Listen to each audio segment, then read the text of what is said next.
नमस्कार। आज हम जिस कहानी की बात करने जा रहे हैं वो रोज की हेडलाइन से कहीं ज्यादा गहरी है। ये सिर्फ ट्रेड की नहीं बल्कि पावर, सौदेबाजी और आने वाले ग्लोबल सिस्टम की कहानी है। असल में ये ट्रेड से बढ़कर एक पावर प्ले है। तो इस पूरे मामले की शुरुआत कहां से हुई? एक नंबर से, और वो नंबर है 50%। जी हां, 50% का जबरदस्त कस्टम्स ड्यूटी जो अमेरिका ने भारतीय सामानों पर लगा दिया। अब ये कोई छोटा मोटा ट्रेड एडजस्टमेंट नहीं था, बिल्कुल नहीं। ये एक ऐसा मूव था जिसने पूरी बातचीत का रुख ही बदल कर रख दिया। तो यहीं पर सबसे बड़ा सवाल खड़ा होता है, क्या यह सिर्फ एक ट्रेड डिस्प्यूट है या इसके पीछे कुछ और चल रहा है? देखिए, हमारा मानना है कि यह मामला सतह पर जितना दिखता है उससे कहीं ज्यादा गहरा है। ये एक स्ट्रैटेजिक पावर प्ले है और इसमें दांव पर बहुत कुछ लगा है। तो चलिए इसके पहले पहलू को समझते हैं। देखिए, 50% जैसा टैरिफ ये कोई नॉर्मल ट्रेड का टूल नहीं है। नहीं, इसे आर्थिक जबरदस्ती कहते हैं। इसका मकसद कोई बैलेंस बनाना नहीं, बल्कि किसी देश को अपना व्यवहार बदलने पर मजबूर करना होता है। यहाँ बातचीत और जबरदस्ती के बीच का फर्क समझना बहुत जरूरी है। सोचिए, एक असली बातचीत में क्या होता है? दोनों पक्ष साथ आते हैं और कुछ नया, कुछ बेहतर बनाते हैं, है ना? लेकिन जबरदस्ती में एक पक्ष पहले आपको चोट पहुंचाता है और फिर उस चोट को ठीक करने के बदले में कुछ मांगता है। तो ये कोई जी जीत वाली सिचुएशन नहीं है। ये तो बस वापस वहीं पहुंचना है जहां से सब शुरू हुआ था। और डिप्लोमेसी का एक गोल्डन रूल है कि कोई आपको चोट पहुंचा रहा हो तो आप उसे रुकने के लिए पैसे नहीं देते। अगर किसी ने सजा के तौर पर कोई एक्शन लिया है और उसके हटाने को हम एक रियायत मान लें, तो हम सामने वाले को क्या सिखा रहे हैं? यही कि भविष्य में भी इस तरह का दबाव काम करेगा। और ये एक बहुत बड़ी स्ट्रेटेजिक गलती हो सकती है। ठीक है, अब इस कहानी में एक दूसरा बहुत ही दिलचस्प एंगल आता है और वो है पैक्स सिलिका इनिशिएटिव। अब कागज पर तो इसे एक बड़ी दोस्ताना पार्टनरशिप की तरह दिखाया जाता है, पर इसकी असलियत, वो इसकी ब्रांडिंग से कहीं ज्यादा पेचीदा है। तो ऑफिशियली पैक्स सिलिका क्या है? इसकी भाषा बहुत पॉजिटिव है। कोऑपरेशन, दोस्ती, भरोसेमंद टेक्नोलॉजी। इसे एक ऐसी पहल की तरह पेश किया जाता है जहां सबके लिए फायदा ही फायदा हो, एक विन विन सिचुएशन। लेकिन असली कहानी कुछ और है। पैक्स सिलिका कोई दरियादली का नतीजा नहीं है। ये वेस्टर्न सिस्टम की एक ज़रूरत है।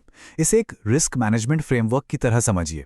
असल में ये दुनिया की सबसे ज़रूरी इंडस्ट्रियल सप्लाई चेन्स के लिए एक इंश्योरेंस पॉलिसी है।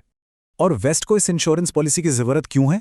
सोचिए ज़रा, दुनिया के सबसे एडवांस्ड सेमीकंडक्टर्स के लिए ताइवान पर इतनी ज़्यादा निर्भरता, ये एक बहुत बड़ा रिस्क है।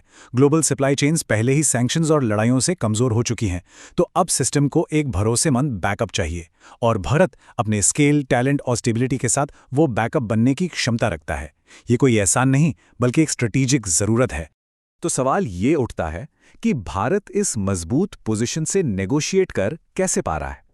इसका जवाब छिपा है भारत के मॉडर्न स्ट्रेटेजिक एसेट्स में। वो चीजें जो आज की दुनिया में भारत को अपरिहार्य बनाती हैं, यानी जिसके बिना काम चलना मुश्किल हो। यहां एक बहुत ही दिलचस्प ऐतिहासिक तुलना की जा सकती है। सोचिए, 500 साल पहले पूरी दुनिया मसालों के लिए भारत पर निर्भर थी। आज वही दुनिया भारत के फार्मास्यूटिकल्स और उभरते हुए सेमीकंडक्टर इकोसिस्टम पर निर्भर हो रही है। सिचुएशन बदल गई, लेकिन भारत का रोल वो आज भी वैसा ही है। ये एक स्ट्रक्चरल इंपॉर्टेंस का सोर्स है। और यही वो चीजें हैं जो भारत को इंडिस्पेंसिबल बनाती हैं। दुनिया भर में जेनेरिक दवाओं की सप्लाई का आधार भारत है। हेल्थ केयर को सस्ता रखने में भारत का बड़ा हाथ है। और अब ये एक भरोसेमंद सेमीकंडक्टर लोकेशन के तौर पर भी उभर रहा है। दुनिया को परफेक्शन नहीं चाहिए, उसे एक मजबूत विकल्प चाहिए, और यही भारत की असली बार्गेनिंग पावर है। तो इस पूरी बातचीत में भारत की रेड लाइंस क्या होनी चाहिए? मतलब वो कौन सी चीजें हैं जिन पर कोई समझौता हो ही नहीं सकता? कुछ ऐसे स्ट्रैटेजिक एरियाज हैं जिनकी हर कीमत पर हिफाजत करनी होगी, क्योंकि ये सिर्फ ट्रेड का मामला नहीं है, ये देश की सुरक्षा का मामला है। तो ये हैं वो 3 नॉन नेगोशिएबल रेड लाइंस। पहला है फार्मास्यूटिकल फ्लेक्सिबिलिटी, यानी दवाइयों के मामले में अपनी शर्तों पर काम करने की आज़ादी, ताकि लोगों की सेहत सुरक्षित रहे। दूसरा, डेटा सॉवरेनिटी, क्योंकि एआई के इस दौर में जिसके पास डेटा है उसी के पास पावर है। और तीसरा, एनर्जी ऑटोनॉमी, यानी ऊर्जा के लिए किसी पर निर्भर ना रहना, जो देश की सुरक्षा के लिए बेहद जरूरी है।